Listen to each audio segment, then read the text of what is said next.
They first became a voice against what they saw as a bloated government. They're controlling our government. They're controlling our taxes. Our automobile industry. They're controlling our health care. The 2010 election solidified that strength as their message became a movement with actual representation in Washington, when about a third of Tea Party candidates found victory at the polls. Freedom! But later that message got muddled, with even some declaring the Tea Party was fading away.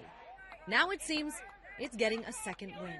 This IRS scandal is showing people that the fears, the problems with big government. Adam Brandon with FreedomWorks, a group aligned with the Tea Party, says the IRS targeting of conservative groups has provided clear evidence for the doubters and bolstered the cause of believers. Tea Party leaders around the country say the last few weeks have indeed ushered in a new energy and provided a wake-up call that some of their grassroots leaders around the country needed.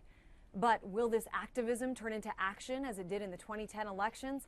Ian Millhiser with the Center for American Progress says the only reason the Tea Party rose to power in the first place was because of the state of the economy in 2010. What happens when you have a bad economy is voters are willing to look at new options. They looked at the Tea Party. They elected a lot of Tea Party politicians. And after just 2 years, they said, we don't want to do that again. 11 of the 13 Tea Party endorsed candidates for the Senate were defeated, as were incumbent congressmen like Alan West and Joe Walsh. Still, groups like FreedomWorks in Washington and others around the country believe their fight is getting easier. You can't bat 1,000, so we're going to miss a few here and there. And even going back to the last election, you held the House.